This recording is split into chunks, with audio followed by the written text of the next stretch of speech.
Good morning, everybody, and thank you for joining us nice and early for our breakfast session. Today we have Marg Jennings, a microbiologist, going to talk to us about infection control and protecting yourself and others. Just before we start, I'd like to pay respect to the traditional custodians of the land that we all meet on today and pay respect to elders both past, present and emerging. Please feel free to type in questions in the chat box. I will make it so that you can all speak verbally if you like, and then we might have a quick question and answer time at the end. I'll hand over to you, Marg. Thank you. Okay, thanks, Jenny. And I'd like to thank you for welcoming me to your country, okay? So I'm down here in cold country. I'm just going to alter this a little bit. There we go. So I hope it's not too furry and fuzzy. I put a black top on because I thought it might work with contrast, but it's gone a bit odd. Somebody's actually already asked a question on cleaning. So why don't we actually use a few of the characteristics of the virus that we know to good effect. So let's not just work in a vacuum with 1,000 processes and a 15-step whatever. This is about us making good decisions and about knowing where the risks are. And I'm going to try and introduce you to the hierarchy of measures, the ones that make the most difference, and why some of the recommendations appear to be, a bit like that. Okay, so this is what I can tell you. It's an RNA virus. It's got a little fatty envelope on it, lipid envelope. And that automatically means it's affected by alcohol. And that's why we use alcohol-based hand rub for this particular virus. You wouldn't use alcohol-based hand rub if it were a norovirus gastro outbreak, but this is an RNA envelope virus. So what I've been finding, I do a lot of work in aged care as well as general practice, is that people are still not great with their hand hygiene. They're doing it. Let me show you how they do it. Like that. That's how they're doing it. Well, that's not how you do it. So I'm going to show you, it's basic, but you're going to picture, I'm going to get alcohol coating around every little viral envelope. That's how I want you to think. So make sure that your hands are clear and clean actually. If they're dirty, go off and wash them instead of the alcohol. But if they look clean, just keep going with the alcohol. Obviously you wash hands around toilet and food. There shouldn't be any food on anybody's desks or drink bottles at reception. I'm on your shoulder, I'm watching, okay? I mean, you know, you're just risking yourself putting your food to your mouth. So no jewelry. I haven't worn a ring since the 30th of January, which is when this was actually declared, okay, or brought forward. So nails are short, no fake nails. So you don't want dirt, and that's where the join is in you know, the mount in the jewelry is where dirt is. The fake nails is where dirt is. That inactivates your alcohol at that particular site. So, you know, you want alcohol coating every little virus, all right? So it's I'm not going to say how much, a little swimming pool, okay? So get behind your nails. That's how I get behind my nails, all right? Some people go like that, fine. Spread the alcohol all over, all right? So you're picturing it, getting around every little virus. Yes, not missing a single one. Now I'm rubbing, all right? So I'm now rubbing the alcohol through, okay, through the little bit of grease on my skin, through the couple of layers of dead cells, and I'm hunting that virus down. I think we can do that. It's breakfast, okay? So thumbs, even your finger pads like that. Don't forget that. And I'm still going until it begins to just feel sticky. Now, I don't know whether you've timed me, but if it's dry before 20 seconds, that's actually not enough to inactivate this virus. Okay, so it's still got to be just going sticky by about 20 seconds. Done. I can get my gloves on now. Don't try and put your gloves on too early. You'll dissolve them. That's what the alcohol will do, and you'll start to put little holes in them. So getting that sorted. I'd love to think that people competency checked every day, watching each other. Now, thank you, darling. I'm having a cup of tea brought in, all right? I'm gonna have to make my own breakfast, but you can't have everything in life. So that's hands. How important are hands? Well, we actually touch our mouths and noses 6 to 8 times a day. 6 to 8 times an hour, sorry, it is morning. And as well, you're having some interaction with your patients, etc., etc. So I'm not suggesting that you're going to remember to do your hands 6 to 8 times an hour, but that's how many times you're touching your face. And if you're wearing a mask on, guess what? You're touching your mask. Got to do your hands every time you touch that mask. And that's why a lot of people are preferring the shields down here in Melbourne where I am. So my GP, for example, wears this automatically, and if anybody has a symptom, they whip the mask on underneath. So people are finding this great to wear all the time. So they're wearing the face shields with their scrubs, and they're just leaving their scrubs at work overnight, bringing their own bucket in, doing it in warm soapy water. They have 2 sets of scrubs generally, 2 coat hangers, a bucket, and then a bucket for hot rinsing. Hang them up overnight, and then the ones they washed the day before are ready for, 48 hours time. It's not essential, it's just making life easier. And I actually wonder if this is one of the things that we'll keep up. We actually haven't got strong evidence around clothes. I'll tell you that right now. The gown, out of all the things that we put on, the gown is our weakest evidence. In fact, we've got no evidence. The gown is really there in case people cough or sneeze over you. But during the flu outbreak of 2009, they did some testing and they said there was no evidence that there were bugs coming off the gown to the wearer or to anybody else. So your biggest offence is, of course, staying home when you're sick.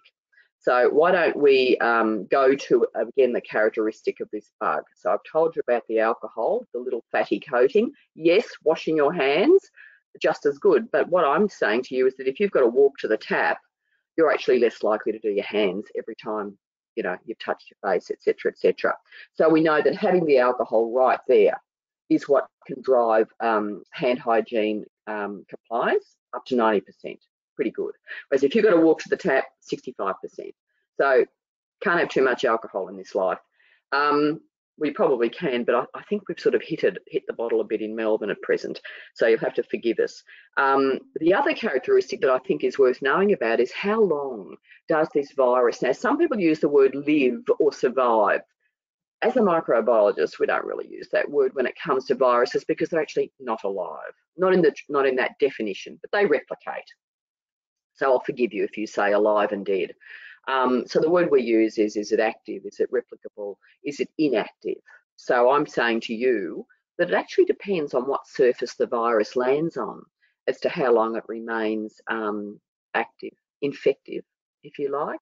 So some of the surfaces that it tends to not last as long, paper, that sort of stuff, but very smooth surfaces, a bit longer, maybe a day or two, but paper, maybe no more than a day. So thinking about that, it's not a persistent virus in the way that, say, norovirus or smallpox, or herpes, they can sort of remain in the environment for days and days and days. There's a little bit more like flu, if you like, in that respect. And certainly we know the viruses remain infective for longer in the cold, dry. We know that. We know that for flu, that's up to 48 hours. Okay. So on certain surfaces, doesn't remain as infective as it does on other surfaces. So one of the questions was, if somebody, coughs all over our clinic, hopefully you guys are nowhere near it, and let's say it's a Saturday lunchtime, would we be better off just all going home and coming back in on Monday and doing less cleaning? That's one way of looking at it, but generally that's not your situation. Generally your situation is, how should I actually manage every patient? So certainly don't hire the big deep clean van because I think it's a bit of a scam. People are not sleeping at your clinic.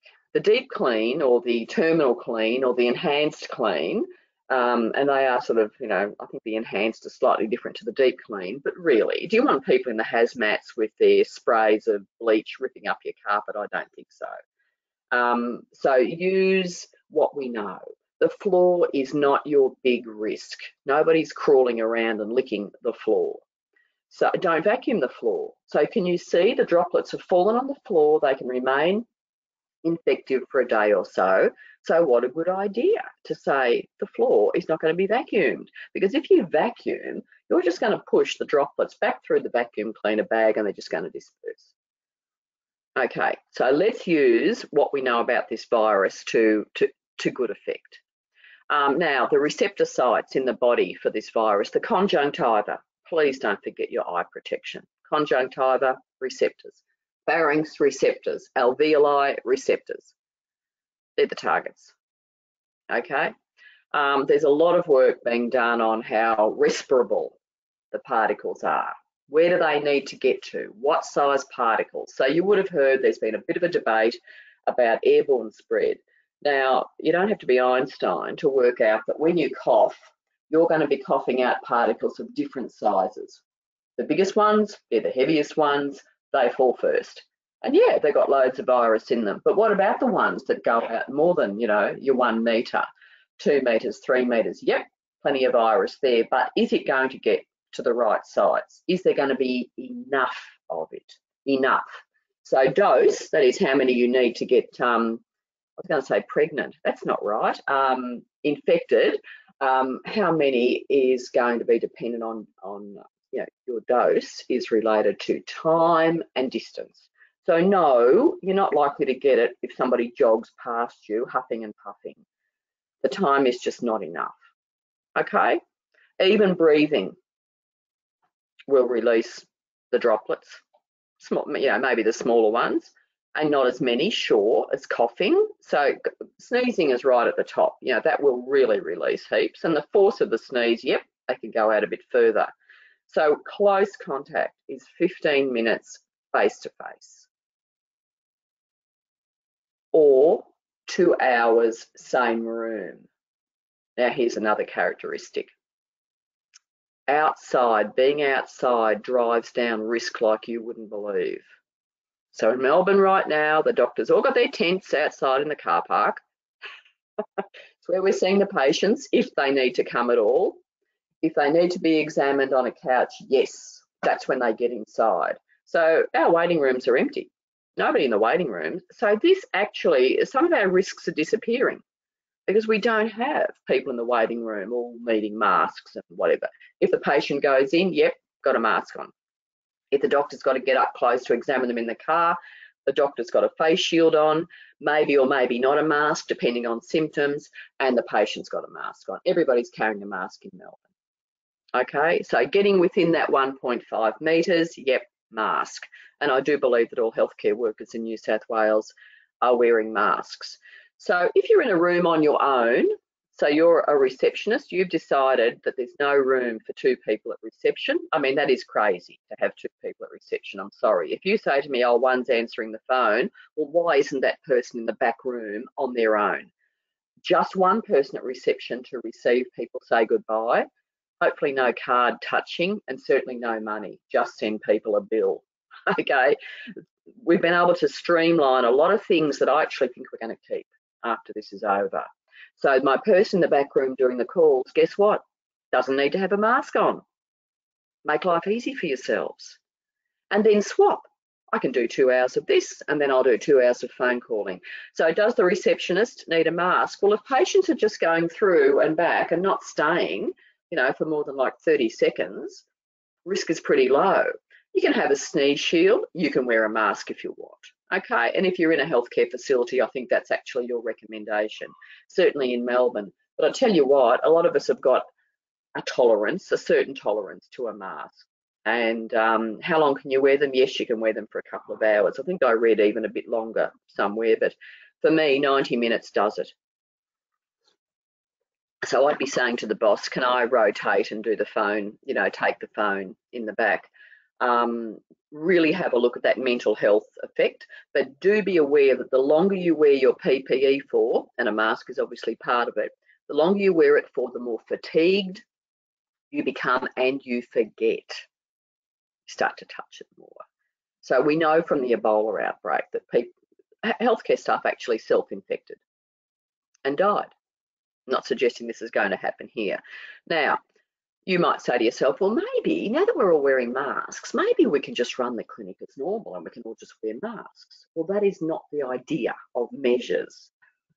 Okay, so it's not, lockdown light. It's everything else plus masks. So it's symptom checker for the patient. They've called you in, they've called you the day before, and you go through the symptoms. Not just are you well, I mean, people can be perfectly fine with a bit of a scratchy throat and a dry cough. No, no, no, no, no. And I mean you guys too. All right, 10% of our cases are healthcare workers.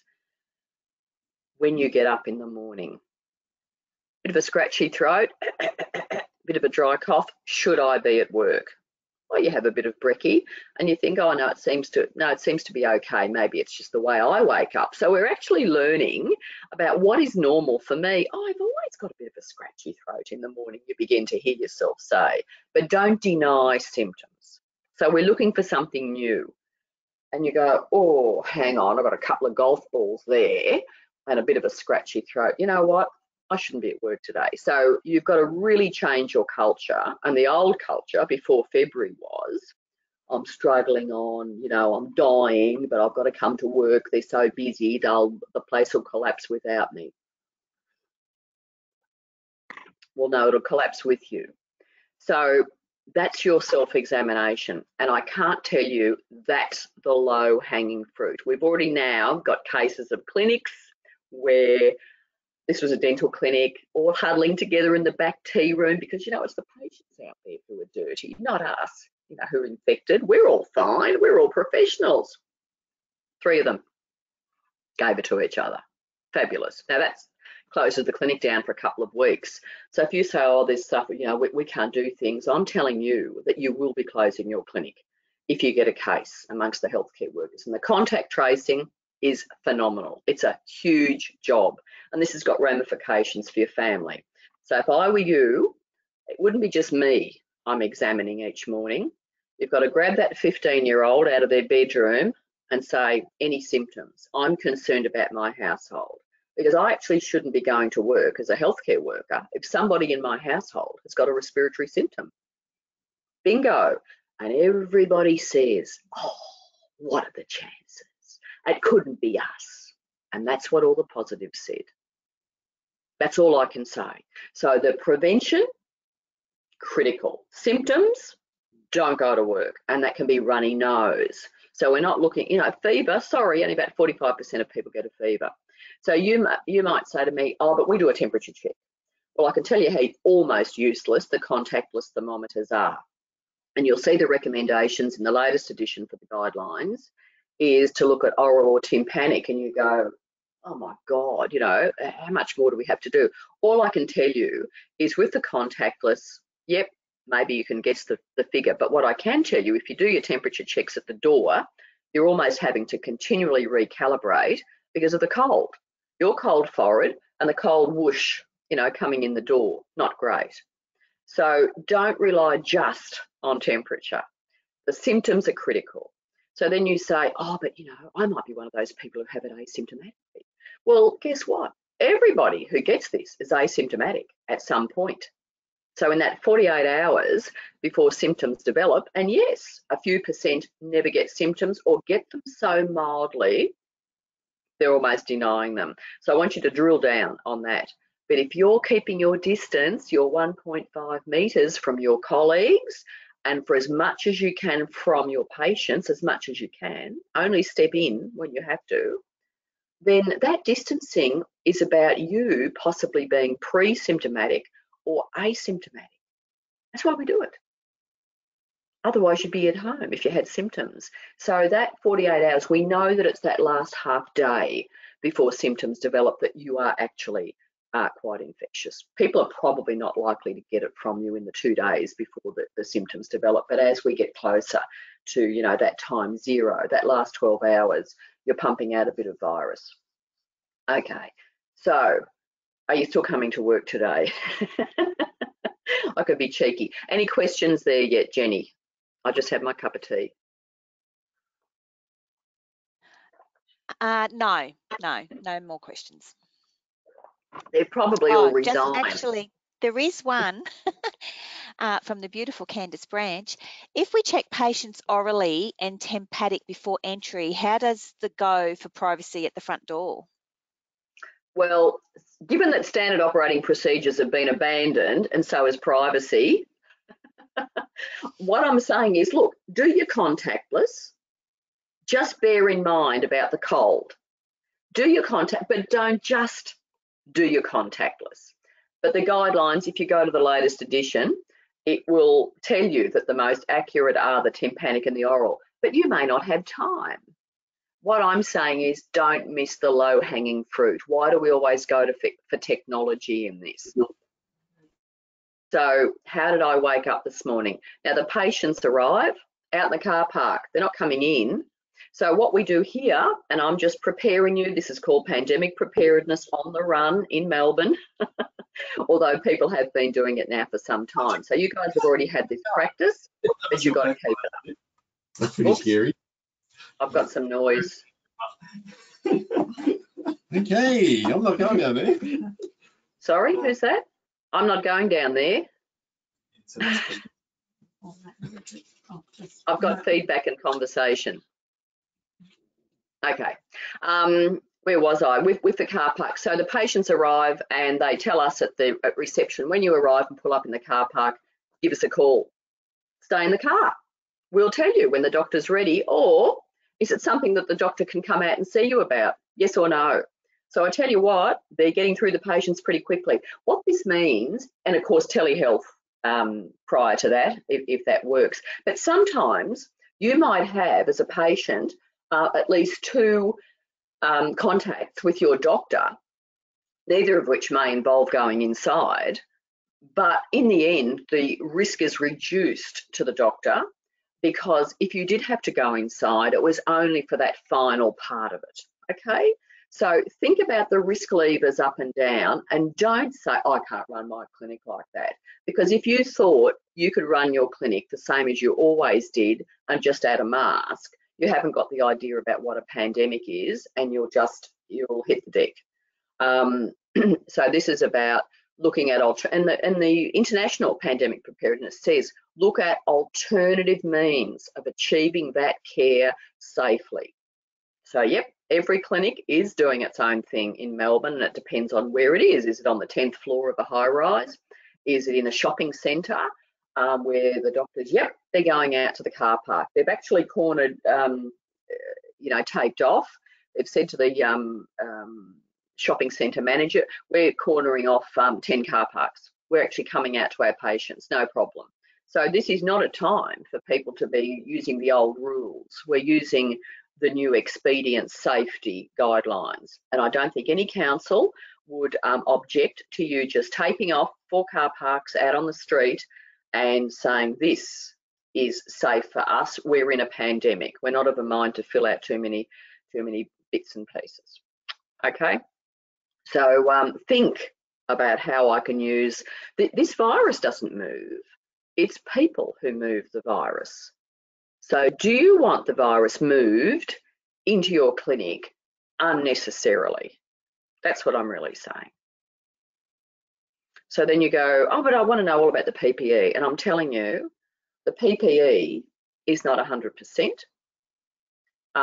Both need to be wearing the PPE to get maximum effect, but really only step inside that inside. If you're inside, the patient seeing you in a room, is the window open? Maximum air changes, not just, your heater. You can have your heater on, but the window open. That's if you want to drive risk down further, patients coming inside. But we know that in a closed room with inadequate ventilation, and that's us, those droplets hang. Risk driver up. What are you going to do about it? So I can hear you mentally going tick, tick, tick, tick, tick. Okay, patients really only coming inside if necessary. How do the doctors feel about that? They might love it. They're out there in their scrubs and their face shields. They've got a couple of masks to grab. They've got a wound care trolley outside. They've got their little marquee, etc. Will that work for you? Yes or no? Oh, we've got a veranda. We can organise the patients to sit outside. Yes, it's winter, but you're way north of us, and we're not complaining. It's been pretty crappy weather the last few days too. The wind is a problem with blowing your gowns around. So what I wanted to do is also talk about cleaning and donning and doffing. So with your cleaning, we're getting some evidence that, yes, cleaning's important, and I think going over lunchtime, your high-touch surfaces with your detergent and paper towel, no sprays. If you're stuck with a spray and it's made, you never have to dilute it, it arrives bought in a spray, you never have to open the spray, then you spray up close to paper towel and you do. So no ch-ch-ch. If you've got a spray and it's a solution that you're making up, forget it, because all you're doing is applying dirt every time, you know, more and more bugs every time. Not only that, you're inhaling the chemical, and if you spray a contaminated surface, I think you can see the risk there. So what you do is you just get a little bottle with a flip, you know, the flip top, make up what you need each day for your detergent. If you want to use a disinfectant, I think most of you have got the wipes. So there's Toughies, there's Cleanel, there's all sorts. Is it essential to disinfect? It's pretty much risk-based, but we're actually possibly getting some evidence now that contact spread is not the biggest thing. It's about being up close to the person. So that's where your focus is. And you go, but I'm a general practice.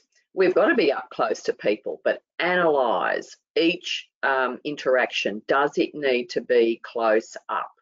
So the doctors that I speak with, they've got it sorted. Some are all telehealth. Some are, I've had a quick chat to you, I need to see you. Come down to the car park, give us a call. They go out. Less PPE, okay? Patients are not symptomatic. I'm talking about patients who've got other things. But as soon as that patient says, I've got symptoms, they've got their full PPE on, and they're seeing them outside, okay? I don't know whether any of you are running the respiratory clinics where you can wear your PPE for multiple patients, but you change your gloves. And I don't mean put 5 pairs of gloves on and take a pair off for each person. I mean you change your gloves every person you see, and you remove your PPE when it's wet or splashed. And this is the other reason people like the face shields. They actually protect the mask. So don't invest completely in the mask as your security blanket. Distance will be your friend every time.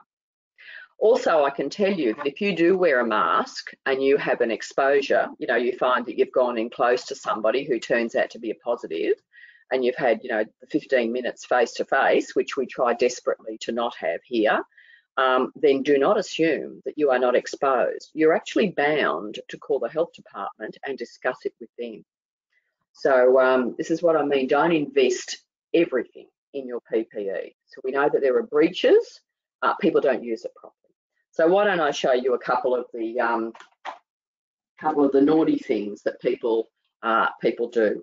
Just going back to cleaning, I wouldn't be bleaching the floor. So the sort of stuff that you've got in your cupboards, ViraClean, fantastic. Just use it straight. So you clean first. We don't just disinfect without cleaning because the organic soil will affect the disinfectant. Yes, you can use bleach at 1,000 parts per million, but nobody will thank you for it. Okay, and so the cleaner can come normally at night because you will have attended to the high touch surfaces during the day, and maybe you even do the high touch surfaces again at night. So these are the shared high touch surfaces that we all touch. Okay, just to wipe over separate, I'd be using a separate piece of paper towel, detergent each time, all my doorknobs, buttons, handles, switches, etc., etc. I think people can look after their own desks. We're a bit over that. But the cleaner comes and does cleaning as normal. But you have actually disinfected the doorknobs and stuff like that, okay, which is just leaving it wet. So you apply it wet, the ViraClean, leave it wet, and it's got to be wet for at least a minute. That'll give me a 4 log reduction. That's not bad in viral particles. But obviously, if you've had a known positive or you're calling the person suspect, you might want to go into the room. You don't have to leave the room empty any time at all, but you might want to go into that room. Certainly, I would always do a clean and a disinfect after I've done a throat swab. That's me, but I'm doing it outside. Marg, I've got a few questions regarding around this area. How often would you recommend wiping down surfaces if you were still having non-symptomatic patients in the practice? Between patients? Yeah, just automatic twice a day. I'm talking about high touch surfaces. High touch Okay. surfaces twice a day. We know those. They're the things we all fiddle with. We share and the patients share. Do not consider the patients to be the only risk. It's your colleagues as well. So don't go into, I wouldn't be using a tea room in a fit. It's full of saliva and high touch surfaces. Sorry, I'm off to go and get a coffee or something like that, or for a walk around the park, or to my car where there's a thermos. But in between every patient, well, remember, we're not seeing a lot of them inside.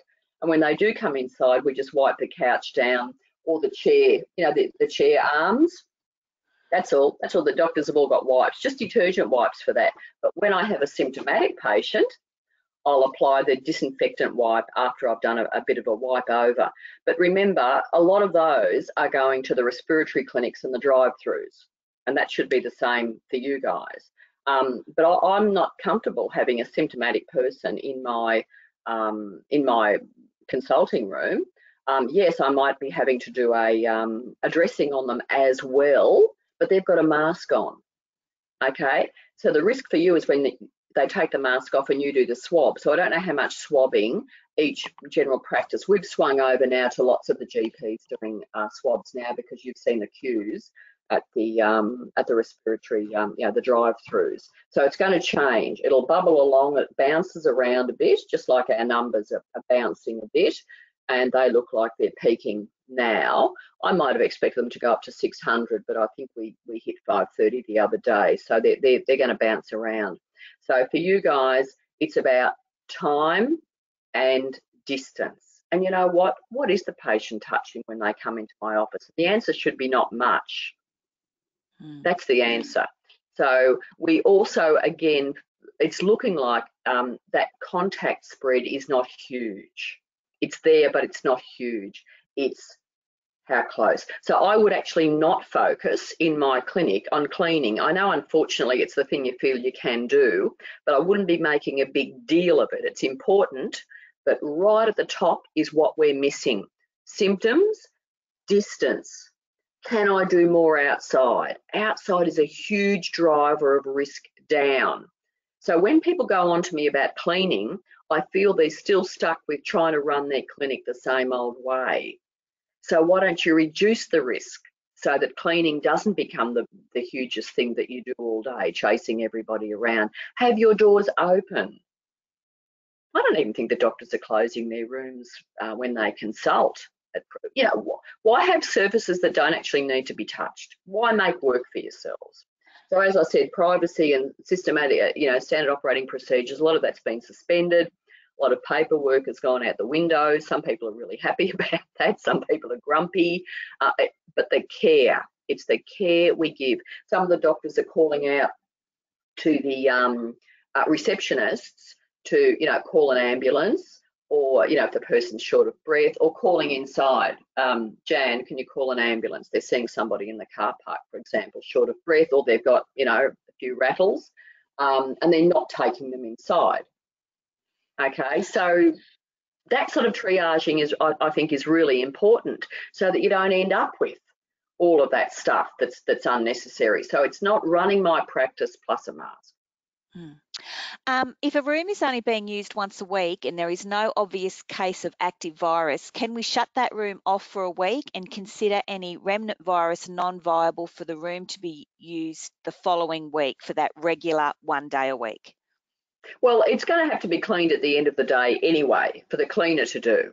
I mean, I presume that a room is cleaned after it's been used, at the end of the day. So everybody says everything's low risk. Interesting. All those people who were positive thought they were low risk too. So if, I don't know, how many cases have you got in the Hunter at present? I think there were 3 in Newcastle the other day. How many have you got up on that coast at present? Does anybody know if they want to unmute their mic? I'm not sure. It hasn't been growing. At this there stage, have been a few more. There are no cases in Port Stephens. Cases in the Hunter and none on the Central Coast as of yesterday afternoon.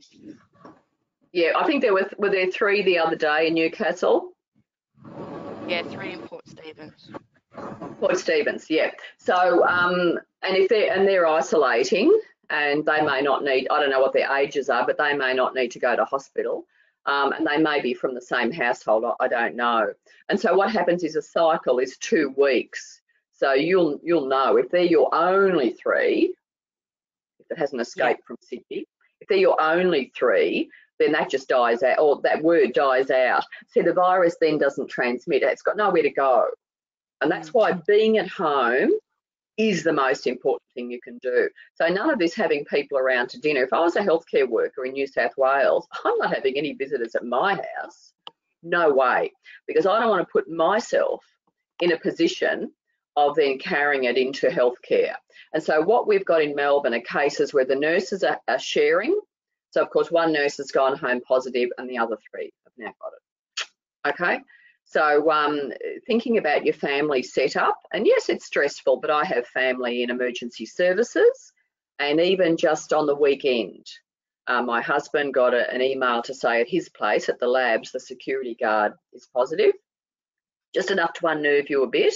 And then my daughter-in-law, our grandson, goes to childcare 2 days a week, because my son's in emergency services, and one of the mums of a child in my grandson's group is positive. Now, they're the things that you just go, whoa, okay.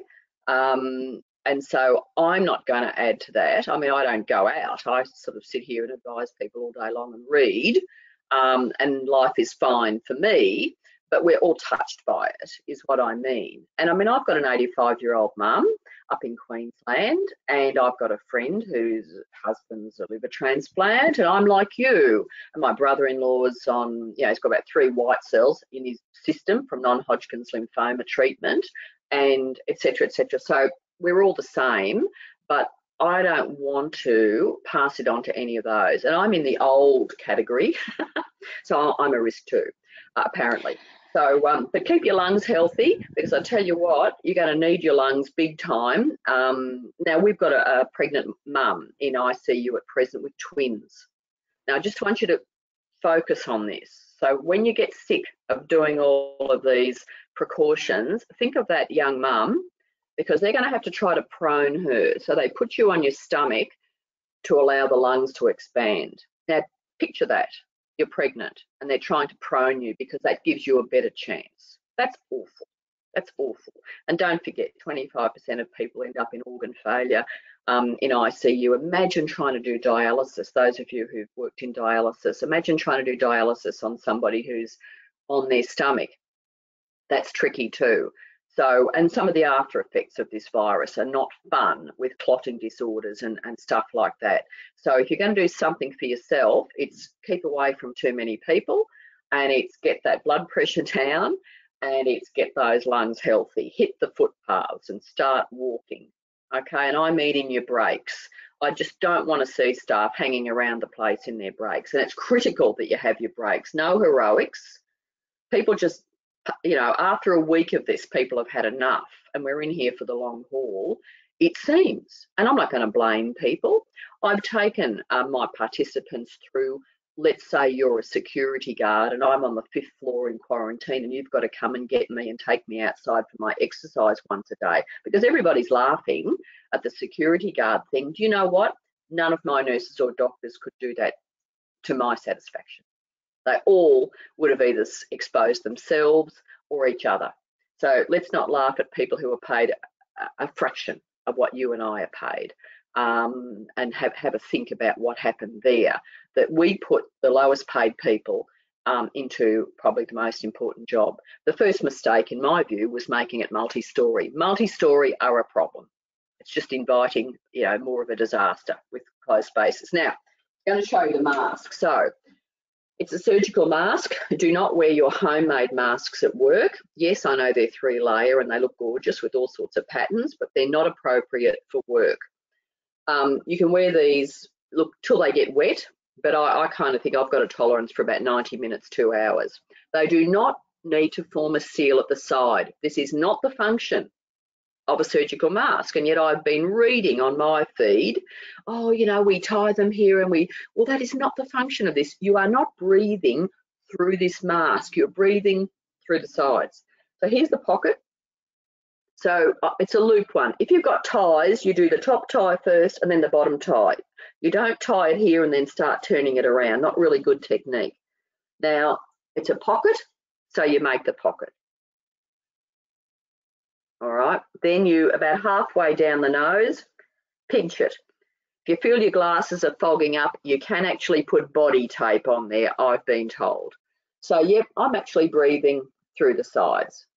So I'm the one who's infectious. I'm the staff. I've got a mask on. When I cough, there's a block. Yes, a few bits go out the side, not enough to be a huge risk to anybody. Okay, I start to touch it. Do your hands every time you touch it. What about this? Oh, I'm a bit hot. I'm having a hot flush. We've all seen that. No good. Or this, or that. Okay. Or now this is probably the least offensive. It's still wrong, but it's the least offensive. So somebody says, I've just got to get a breath. That's, if you can see, is the least contaminating. All right, so I'm not going to contaminate myself from outside. Don't get into the habit, or I'll have to come around and smack you or something. Now, when I take it off, it's two hands and it's down and away. It's not like that. Okay, and it goes into the clinical waste bin. If you go to the toilet, people have said, do I have to take it off if I go to the toilet? Because people aren't even going to the toilet. I can't believe this. I'd actually make it a rule in my clinic, 2 hours and you've got to have a break. It's very tiring wearing PPE, does people's head in. Now, there's one more thing I wanted to show you before I did the full box and dice, and that is glove removal. I'm still finding people not quite getting this right. So I'll just do this little finer detail on this one, and then I'll just put on and take off for you so you can see. So I do want people competency checking each other with hand hygiene. And I also want 2 or 3 gun people in your practice who can competency check each other for putting on and taking off PPE every day. This is a skill that you need to keep practicing. All my aged care clients are doing, I've got 2 in each unit and 2 and each shift, putting on and taking off in front of each other. Not only that, you almost need a buddy system. So if there are 2 of you outside working, swabbing people in PPE, you're keeping an eye on each other. So to take the glove off, I can tell you that 30% of the time that you wear gloves, you actually get the patient's bugs on you, which is why you do hand hygiene after. But this can be further reduced. So yes, you can get tiny weeny little holes and you can get some bugs migrating through both ways. But the other way is the way you take it off. So you don't pick them off like mittens. And you don't start touching your hands as you take them off. So it's just grasp, and it is a practice thing. Receptionists as well might be having to do this. So that's the way to take your gloves off, not picking them off. So not touching skin, and always doing hand hygiene after you take your gloves off. Okay, so I'm going to put everything on. With my gown, I've noticed a few people are using those horrible plastic gowns, which I don't like, but that might be all you're given. I don't know. They're the ones that sort of go over your neck, and you're going to have to snap them to take them off. So mine's the classic one. Can I also say, don't imagine that you can wear really bulky clothes and use your PPE really well. You can't. So not the hoodie, not the puffer jacket. And I'm sorry that it's cold outside, but basically I've trained people to wear 3 or 4 or 5 thin layers to keep warm. And again, I don't want them outside for any more than an hour and a half, 2 hours at a time. Okay, so you do it up. Of course, mine's all broken. Now, I don't know whether you can see, but I'm actually going to fold the back over so that there's not a big gaping hole at the back. All right, so I've done that, and now I'm just tying it up, and you can, of course, snap it all when it comes undone. So this, remember, is the thing that we've got the least evidence for. If I was working inside, I really wouldn't bother with, and remember, I'm not going to deal with highly symptomatic people inside necessarily. However, you may get frail people that you've got to more closely examine, and they may come inside and they may be sick with this because you've done some symptom checking. And then you're going to put all of this on inside, but that will drive up risk. Okay, Then the next thing that you put on is your mask, and then you're going to put either, I think most of you have got the goggles, but you might be putting that on, okay, your face shield. And with the face shield, you can just wipe it front and back with 2 separate wipes, obviously, in case, you know, one side's got the bug on. Hang it up to dry, and then at the end of the day, you can wash them if they're multiple use. So, okay, so I pinched it there, did my hands first, and then I put my gloves on. Now, the knack with the gloves, you want to watch the telly of an evening, because I could scream, and not everybody is putting the glove on correctly over the cuff. So just trying to work out, I should have put these around the right way. So pull the cuff down, okay, so the cuff's there, and the gloves go over. Well and truly, really tuck that cuff in. And what I've seen on the telly are people's Rolex watch, you can see in between the two. Well, that's not good. Or skin showing, no way. And the other one is obviously done the same way. I actually find my second hand harder to do. I'm left-handed, so it's always going to be a bit more of a struggle, but you don't want skin showing, okay? So tuck it in. And the reason we tuck it in is because of the way we take it off. So I can grasp that edge. So I'm ready, armed and dangerous. Don't worry about your hair. I know you see people in all these remarkable suits, forget it. I would have to get a hair into the back of my throat. It's not going to happen. You don't need booties. I really think that some of this stuff that I see with Aspen, etc., is a bit over the top. We're not dealing with Ebola, okay? We're not dealing with measles. You don't need your P2 masks on. The only people who should be wearing P2 are in a hospital and when they're doing an aerosol generating procedure, truly. The more we give people that's too complicated to use, the more they stuff up and self-contaminate. And the risk is just not there. So to take it off, this is the first thing that I take off. It's my glove into the bin. Now, I'm using option 1, Australian guidelines. Do your hands. There has been a slight argument about if my hands don't look contaminated, can I go straight on to take off my eyewear? That's your call, okay? So I've done my hands as per option 1. I've taken these off and I've just popped them into this container. They're going to be taken away to be washed, soap and water, nothing fancier. Don't get carried away with wiping everything with alcohol, you'll destroy it. Then my gown.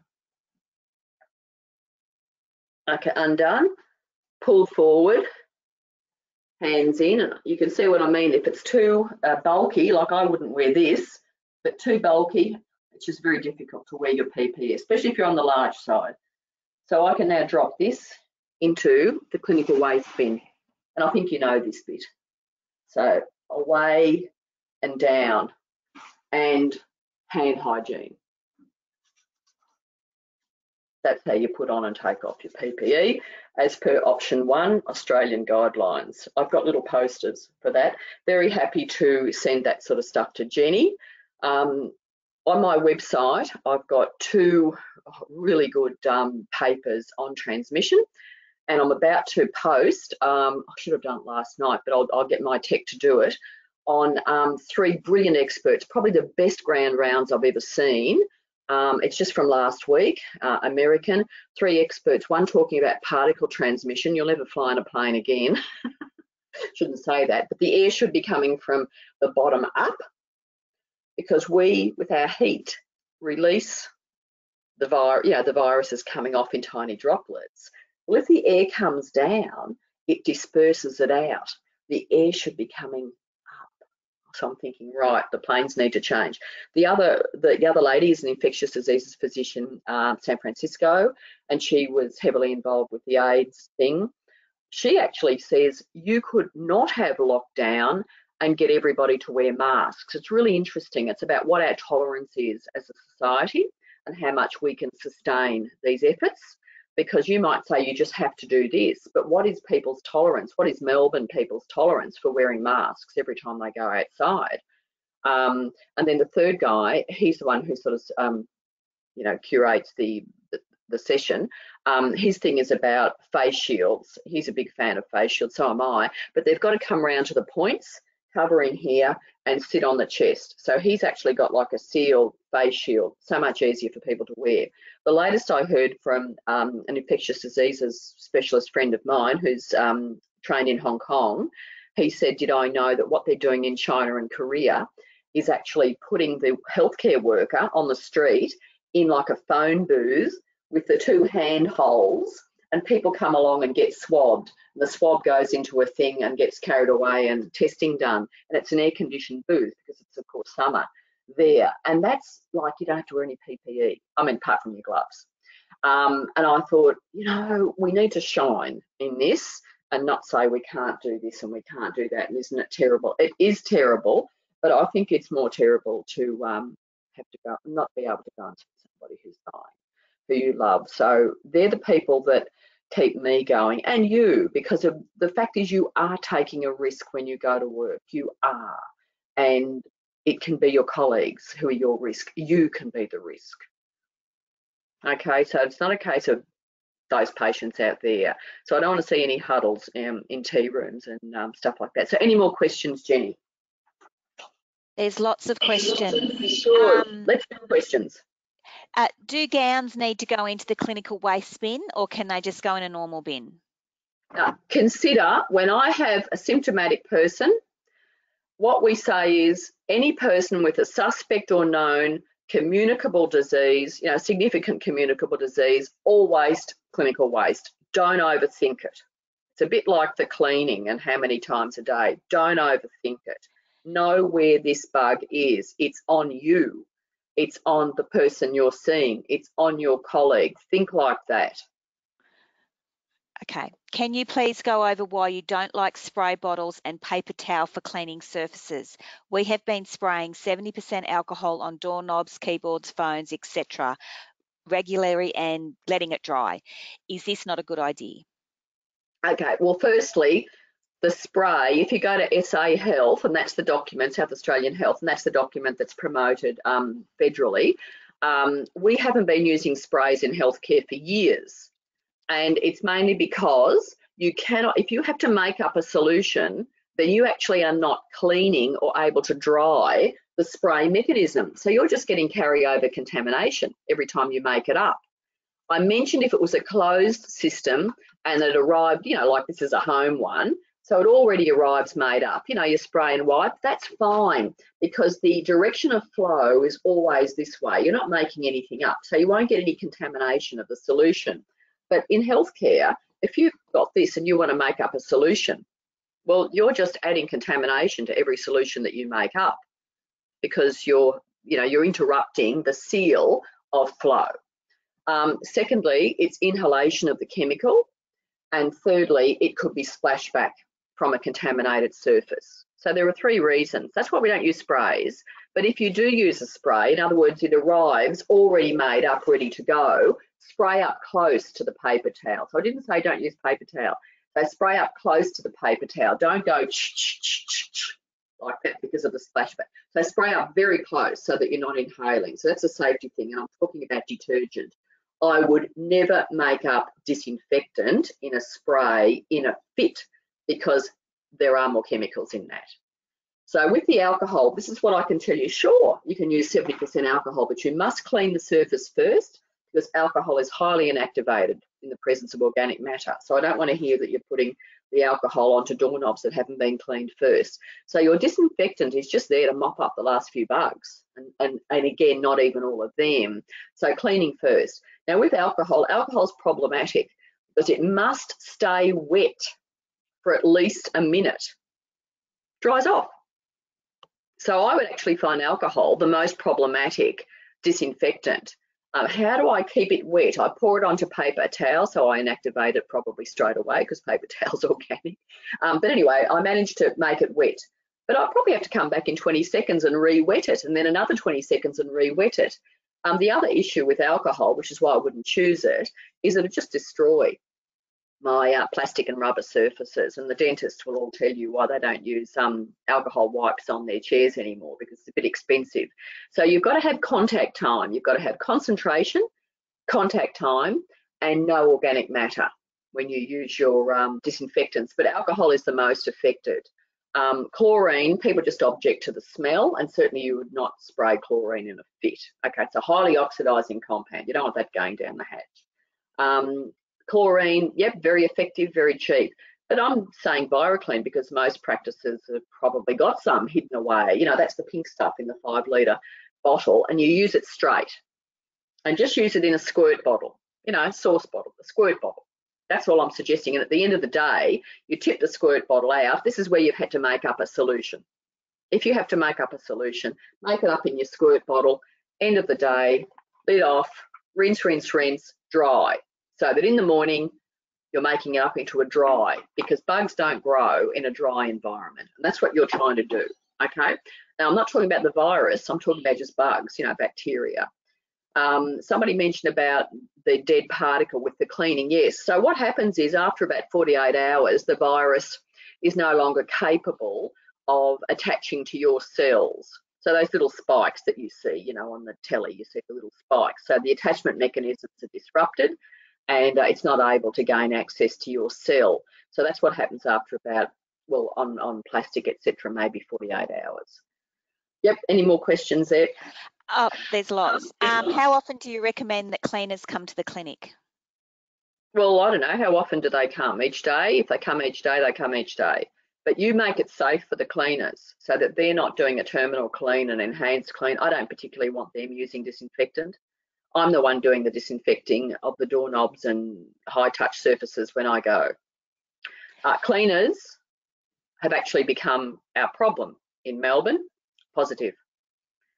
Okay, and they are in the same household as the meat workers, the childcare workers, and the security guards, and aged care workers. And guess how it's spreading throughout Melbourne? Any good suggestions for mental health presentations that are insisting on face-to-face consults because they are not comfortable with telehealth, and telehealth does not capture the 70% of their communication that is not conveyed via their verbal communication? Yeah, so I've done a few sessions with the psychologists, etc., and there's a few tricks here. Certainly don't dismiss some telehealth, so that chat, and then, hey, let's get together, or I'm going to drive. Where's the nearest park to you? Let's have a walk around the park. Okay, so yeah, this is what I mean. I don't actually like the word social distancing. It's physical distancing. But, you know, what's wrong with walking around the park with the person? Obviously, if they've got a mental health condition such that they're just not going outside, can I talk to them on their balcony? Can they come downstairs and we can have a chat around their letterbox, and can we walk up and down their path? There's, you know, we just can't be beaten on this, and we've got to be able to deliver our health care. Do I really need to go inside the person's house? And that's not always the safest thing to do. And I think there are cleverer people than me who can work out some of this. But just remember, outside makes it safer for both of us, not just for me if the person, you know, has got violent, you know, episodes, etc., but also because it's safer for both of us, and especially where that person won't wear a mask. I wouldn't, if I was in Sydney at present, I wouldn't particularly wear a mask if I was outside. Okay, that's not really where the risk is. Here they've made it outside because people push the boundary. All of a sudden they're in a terrace drinking or something. Oh, but I'm outside. But they're all too close together. And alcohol, I'm sure you know, it's disinhibiting, and people end up being closer together. Again, be very careful inviting people over for drinks. That's exactly what happens. So even when we had that June break, it was really, look, let's make it a Saturday night, let's make it a Sunday lunch, and we're outside having a barbie where we're all a bit further spaced. And they're the sort of things that I would advise you guys to think about. I'm not having a sleepover. My kids are not having sleepovers. We just don't need to. We are in the middle of a global pandemic, in case anybody needs to be reminded. Okay, so more questions there, Jenny. Well, you've sort of answered the next one I was going to ask, which was, as a healthcare worker, would it be safe to go out to the restaurant or pub for trivia? I wouldn't be going out to a pub or a restaurant in a fit. Sorry, and I don't mean just Melbourne. Okay, I mean, I'm also concerned people are really, see, the measures are different to the restrictions. So if you go to a bar or a pub, you've still got to keep 1.5 meters away. And I see that people aren't doing that. I've seen you all queuing up on the footpaths or inside at bars. I've seen Queensland. When the cases start in Queensland, they are so out of practice. So out of practice. Now, I hope it doesn't come to Queensland, but we all know about human behaviour and idiots. You should see what's happening in Alice Springs at present. It would break your heart. And they are idiotic Victorians and New South Welshmen trying to get into there. And we've got a really fragile community there who, you know, those people, Alice Springs was empty 5 months ago. People went back to country. But now they're kind of sick of it and they're all coming back into Alice. And there's a real breakdown there of law and order, et cetera, et cetera. It's absolutely tragic. And of course, there are people in quarantine and isolation coming from Victoria. I just don't know what's going on there. So don't put yourself at high risk. Yes, I think we've all become very complacent because we haven't had any cases in the New England. We haven't had any for quite a while. So, and that's good. The risk is low, but the measures are still there. So it's one thing to lift restrictions, which is I can have more people to my house, but that didn't mean, and we can all sit in on each other's knees. The measures stay the same. So the measures are inside when you're sick, you know, isolate. Number 2, keep your 1.5 metres. So yeah, you can have people over for dinner, but guess what? You're 1.5 metres away from them. This is what people have, this is what they dropped in Melbourne. That's why we've had these big family outbreaks too. 20 or 30 people around to your house. Yeah, you could do that, but they were all to be 1.5 metres. Oh, I didn't realise we still had to do that. So you see, maybe that's something wrong in the messaging from the 2 or 3 or 4 governments. I don't know. Maybe we as healthcare workers thought people knew that the measures were different to the restrictions, but the restrictions were never lifted for being close together. And I broke that rule by hugging my new grandson, didn't breathe, put him over my shoulder, put him back, but I broke that rule because I thought, oh, surely, you know, he's 5 months. I cuddled him when he was born in February, that was it. And then again a month later, the little one, he won't even know me, and now I've got a mask on. So we're not allowed out of our suburbs, but they're in the next suburb to us. So what we do is we meet for a walk, 1.5 metres apart, and I can wave to him in his pram. Now, I don't think that's sad. That's about us working out how can I do it without breaking the rules. But more than anything, I'm not trying to push the rules, but I'm saying I understand how important it is, the distancing. Distancing is everything. Inside, I think the distancing is too close. I think it should be much more than 1.5 metres, and that's what I'm saying. Really, you need to be outside doing as much work as you can out there. And sorry about the weather. Thank you so much, Marg. I think we'll have to wrap it up because it is 8:30 and I know people will be wanting to start work. We really love your comments. We really love your common sense approach, and maybe we need to do this once a month to keep us all vigilant. So thank you very much. Yeah, and it won't last forever, everybody. It doesn't go forever. Thanks, Marg. Bye. See you.